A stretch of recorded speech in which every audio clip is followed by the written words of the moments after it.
All right, Matt. So last time we spent the episode talking about why you started Take Pride in Retirement and what drives you as a financial advisor. So as we were wrapping up, it kind of got me thinking, if someone walked into your office tomorrow, what are the questions they would most certainly ask you? And I'm not talking about complicated Wall Street questions, just real life questions.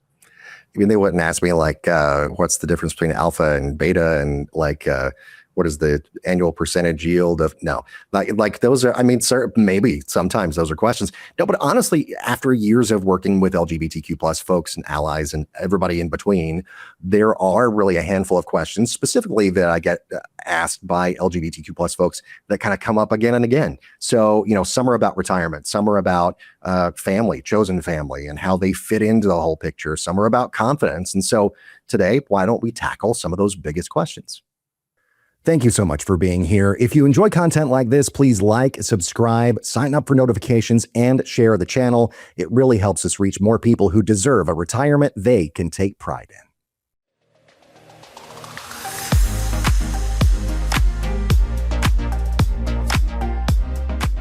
in. Well, hello there once again, and welcome to another edition of Take Pride in Retirement. Matt McClure here with you, your host, your advisor, your friend, your pal, and your confidant.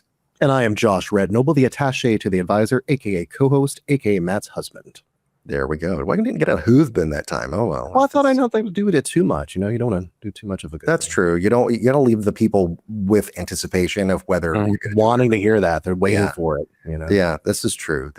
Well, the big burning questions in life, that's one of them. Is Josh going to say husband? Another one is, actually 5 more, or what we're going to talk about today, but they're actually retirement related. Some of the biggest questions. It's like if you go to a website and you click on frequently asked questions, FAQ. This is kind of what the show is going to be like today a little bit. So if you are 5 years from retirement, or if you're already retired, chances are you've wondered about at least one of these questions. So we'll get to that momentarily. First, though, how about you like this video if you're watching on YouTube, and please subscribe. I love it. And so if you do that, it'll really help the numbers. It'll help the channel grow. It'll help us reach more people who deserve a retirement they can take pride in. Share the videos, send them around. I would absolutely love that. And I know that Josh would as well. So you make us both happy. You make 2 people happy at the same time. What in the world is better than that? I mean, really, though, no matter who you are, where you come from, who you love, how you identify, or how much money you have, you deserve a retirement you can take pride in. Go to takeprideinretirement.com for a free consultation. I'm sure I will mention that many other times throughout the show this time around. All right. So we're going to talk about these big questions here, and a lot of them are ones that, they come up quite a bit. So Mr. Noble, Josue Noble, could you please give us question number 1 here? Yeah, so let's start with the biggest one, which is retirement planning. Is it actually different for LGBTQ plus people, or is that just clever marketing to get you to listen and subscribe? No. Is it different? Yeah. If it were just clever marketing, then I don't know. I'd have millions of subscribers or something. But no, and obviously that's not the goal. So it's really, it's so funny because I have gotten this question many, many times, and my answer is always pretty much exactly word for word the same. And that's that, the LGBTQ plus people do need different retirement planning, because by and large, we have different life experiences and different family structures and all of those things. And so the investments themselves are not different, right? They could be if you have specific concerns about investments of a certain type, or if you want your, ethics to be reflected in your specific investments, that sort of thing, then absolutely, we will go that route and only do the investments and investing that you want to do. But in general, a diversified portfolio, still a diversified portfolio, but the life experiences often are the things that are different. Marriage equality, delayed being able to get married to the person that you love for many, many years, that not being the law of the land nationwide until 2015. And so that, kind of delay a lot of these marital benefits that people who have always been able to take advantage of those have taken for granted prior to that. So that's one thing. Maybe career interruptions, discrimination. I talked pretty much at length about that in the last episode. So if you missed that, go back and listen to my own personal story about that. We've got, as I said, different family structures. There's chosen family, different caregiving responsibilities, because a lot of the time there are no kids to take care of us in our old age. And those experiences really do influence all areas of our lives, really, but retirement planning in particular, in a lot of ways, I think that people don't necessarily realize off the bat. Yeah. So, I mean, the numbers may be the same, but the story behind the numbers can be very different. Yeah. Well, and that is the difference between having a sort of a generic like financial plan that you may watch somebody, or you may watch some yoo-hoo on YouTube who is just giving spouting off whatever about generalized financial advice. Well, that's generalized, and that doesn't have to do with you. It's got to be personalized, right? This show is targeted toward the LGBTQ plus community, allies, and everybody, but it is general in nature in the information, in that I don't know you on the other side of the microphone or the other side of the YouTube. So when people reach out and contact me for that free consultation, once again, takeprideinretirement.com is the website, they can get that personalized advice that I'm able to give them, because I come at it with empathy. I approach the situation with, trying to understand where you've been, where you are now, and where you want to go, and make that path possible for you so you can have that retirement you can take pride in. Yeah. And then moving on to this other question. I mean, I know we've heard this from other people and clients. They're like, we've been together forever. Do we really need estate planning? And, we've talked about, wills and powers of attorney on the show before, but why do you stress this so much? Well, I stress it for everyone, regardless of their orientation or their gender identity, whatever. But I really focus on it a lot for the LGBTQ plus community, because estate planning, people think, oh, that just has to do with whatever happens after I am no longer here. But it's not just about that. It's about protecting each other while you are alive as well, especially for LGBTQ plus folks.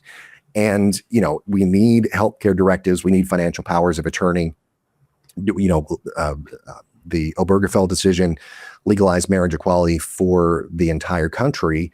But, it was a 5-4 vote back then. And now we have a much more conservative Supreme Court. So if that were to come up, a case were to come up again, what would happen? It remains to be seen. And so just have an extra layer, provides that extra layer of peace of mind and protection for you and for your spouse, especially, and especially for your partner. If you're not married, it's especially important. But those financial powers of attorney, making sure your beneficiary designations are up to date, updating any old documents. Maybe you were married previously. We have a friend of ours who was married to a woman previously, and make sure that any old documents that may reflect that are updated to reflect your new situation, and make sure that people who you trust can actually make decisions for you if necessary, not someone you may have spent many years with who you haven't seen in a long time and don't get along with anymore. Just make sure everything's up to date. And it's especially important for couples whose documents have not been reviewed in a while. And especially if you haven't reviewed those documents since before marriage equality in 2015, first of all, shame on you. No, I shame no one. But maybe your wishes have changed over time. You need a review of all of these things and make sure that it's all up to date and what you want today, not what you wanted 10, 15 years ago. Yeah. And I mean, so many people just assume that these conversations can wait. It's very true. I mean, but you never know. So much of our last episode was on like, you never know what's going to happen, basically. And you never know what's going to happen. So there's no time like the present to prepare these things, because you don't know what tomorrow brings. And just in case something happens, you'd much rather be prepared in that. It's not a fun thing to think about, but you'd much rather be prepared than not. And one of the things, I think we did an episode a while back, the title of it, like kind of the working title was "Be Prepared, Not Scared." And that's the thing. Like, it takes that worry away, and just be prepared for all of these things, no matter what life brings your way. Yeah. All right. Question number 3.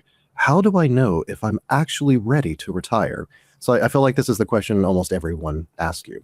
Yes. I get this question a lot, and like, especially, from folks who are getting into like their say mid 50s and on up towards 60. It's like, am I ready? Am I going to actually be able to do this? And most of the time people are focused, because when they ask that question, and it's a valid question, right? I don't mean that it's not in any stretch of the imagination, but people think it's about kind of that one big number, that some dollar amount that they may have had in their head for years. This is my goal, and I'm not going to be able to retire until I get there. And they get into their mid to late 50s and they say, oh, I'm still kind of a ways away from that big number that I've been thinking about. But the big number is not what it's about. It's about an income plan, right? And so you've got to have reliable income. You've got to have a good Social Security strategy so that that you've maximized and optimized that decision. Your investment portfolio has to be structured for you and your life situation, not somebody else's. And that situation changes over time. Have you checked in on those investments in a while? If you haven't, hey, maybe that's a good reason to go to takeprideinretirement.com. I'll review everything for you, come up with a plan, right? You also have to think about healthcare. You've got to think about taxes. You've got to think about inflation, which of course we all think about these days, and having just a written retirement strategy. All of those things are what go into the overall retirement plan. Having actually something in writing is the biggest thing, I feel like, because confidence comes from having that plan. And if there's ever anything that kind of wild and crazy that happens in life, and you're like, oh my God, you sort of feel yourself going to that anxious place. Look at that. You've got it right there on paper in front of your face. Look at that plan and remind yourself that you have a plan that is built to withstand the test of time, no matter what happens. Right. So retirement readiness is less about crossing your fingers and hoping for the best and all that. It's just more about knowing your numbers. Yeah. Winging a prayer or throwing at the wall and seeing what sticks, all of that stuff. And I mean, look, if you have ever found yourself, if you're listening, watching, whatever the case might be, and you have found yourself kind of asking any of these questions as we go along here, and I know we've got a couple more, I offer those complimentary consultations for you as a listener of the show. It's 100% free. I don't get any compensation from that at all. I just want to help. I want to help you achieve that retirement goal that you might have. TakePrideInRetirement.com. Once again, TakePrideInRetirement.com is the website. You can go there and directly schedule a consultation and pick a time to talk. Yeah. All right. So question 4. What if we don't have kids? Now, I know this is something many LGBTQ plus couples think about. I mean, for us in particular, we're not talking about our fur babies because we have plenty of those, but I don't foresee Sparky, who's almost 16, actually being the financial power of attorney for me. But I don't know, he'll probably outlive all of us. So when you have those questions about like, what if we don't have kids? How does that affect what you give for advice to these people? Yeah, no, it does affect you. So the only kids we have are the 4-legged kind. And I don't think, Jinx is very smart, but I don't think he would be smart enough to figure out things like being an executor of a will or anything like that. Legacy planning could be Whiskey the cat. Surely he would know something. Yeah, come on. Or Tipsy, the other cat, or any of the million, strays that come around. But we're too nice. But there are a lot of questions that brings up. Like if you don't have the 2-legged kind of kids, a lot of LGBTQ plus couples just don't. And that is just, it's obviously based on a lot of things that we could spend an entire series of episodes on. But it brings up a lot of questions if you don't have kids, like who does become the executor of your will, for example, and it cannot be your 15-year-old dog. Who is an advocate for your health care, who makes those decisions for you, who has that financial power of attorney, who inherits your assets, or what, like even if it's not a who, as in a actual physical person, maybe it is what organization inherits those assets, because maybe there's a charity that's meant a lot to you. And that's where a lot of this personalization comes in, right? Because it's not one size fits all. It's not a one size fits all conversation. And maybe you want to do some charitable giving later on in life while you're still here, and you can sort of reap the benefits of seeing that money kind of go to a good cause. There's that legacy planning piece. There's also, supporting nieces, nephews, friends, organizations, like I talked about too, that, our situations are all just so different. And when you don't have kids, it amplifies those questions there, because it takes away one of the most common answers to pretty much all of those questions. It's like, oh, the kids. But, maybe it is the nieces or the nephews or the whomever, the chosen family that you, want to inherit or to take care of these things. And, when we talk about, and we spent a little bit of time talking about this previously, but when we talk about legacy planning, it is not just about what happens when you're alive. It's about what happens when you're still around. And it is, something that is definitely not one size fits all. It's not just passing down money to whomever, it's passing down your values as well. And so that's why I talk about charitable giving a lot with people who are, maybe LGBTQ plus and don't have kids or even don't have a spouse or a partner. Yeah. So legacy isn't determined by whether you have children. No, absolutely not. I mean, you leave a legacy behind regardless. It's just what kind of legacy is that going to be, and how financially and asset wise can you then, direct that and make that, the legacy that you really want to leave, and a difference that you want to make in other people's lives. Yeah. Question number 5. So what's the biggest mistake you see people make? And I know this is a difficult, sort of unfair question, because I'm not exactly sure how you'll go about saying the answer to it. But after everything you've seen over the years, what do you feel is the biggest mistake? Yeah, it is a little unfair, but I would say procrastination. And this is one that really hits home with me. You can see if you're watching on YouTube, giant smile on my face, because and this is something I don't talk about a lot on the show anyway, as I have ADHD, and so it's very easy for me to focus on doing the thing that I am very invested in doing in that moment, and pushing off something else that maybe I don't, not all that interested in, or is like busy work, or taking out the trash or whatever. Like, oh, I'll do that tomorrow. The annoying things, in life. And it's just very easy for me to do. And so I would say procrastination is probably the biggest mistake. It's not necessarily a strictly financial mistake, but wait until next year, for example. Like, we'll get that handled. Maybe if it's a beneficiary designation or a will or something with estate planning, we'll wait until next year and do that. Or I'm going to, retirement's still several years away rather. I'm going to, just wait until I'm closer to retirement, and then I'll get a plan in place. Or wait until, the markets are settled down, because they've been kind of wild and crazy lately, or until, you get stuff figured out with Social Security or taxes or whatever the case may be. Life keeps on moving. We can't stop the clock, and so, unless the batteries run dead, then you just change the batteries, but you gotta put the clock back on the right time. But life keeps moving, but your planning, it doesn't have to be perfect. You just need to do it. You need to be consistent about it. And so you got to start somewhere. And so putting off financial planning, putting off a retirement plan, and one that's actually built around you and your needs, that is something that I think is probably the biggest thing. There's no time like the present. Like, it can never be too early to plan for retirement. But it can definitely be so late that it makes it very, very difficult. And, it's really, I think I've told this story before, of a guy who we met last year at Pride in Atlanta, who said, oh, I'm never going to be able to retire. But literally the look on his face when he actually became a client of mine, and I showed him, this is what your picture could look like if you're invested properly. And we changed up his investments, and I manage all of that now. And he's got an annuity in place, so he knows he's going to have retirement income later on, all those things. The look on his face was just one of relief. It was very, very cool to see.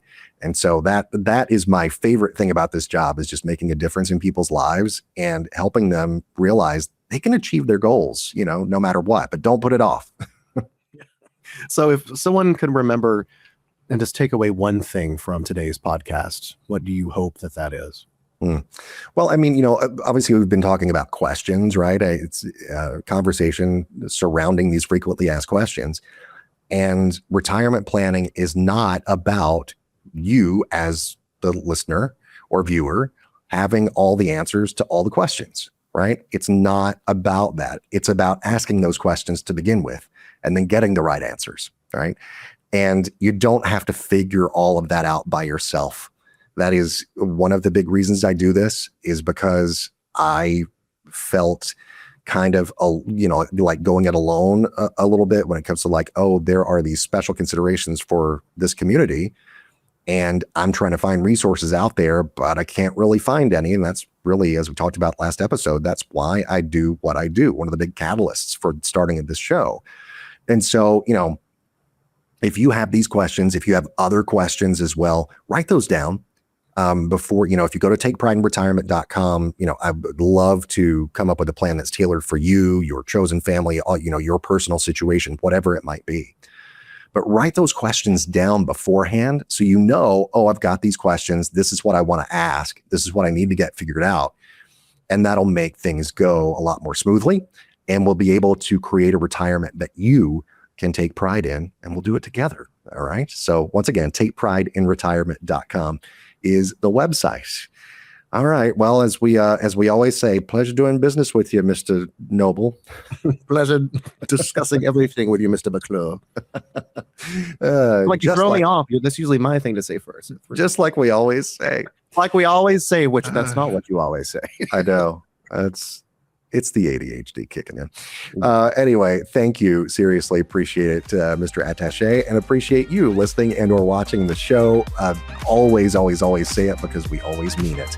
And until next time, take pride in yourselves and take care of each other. We'll see you then.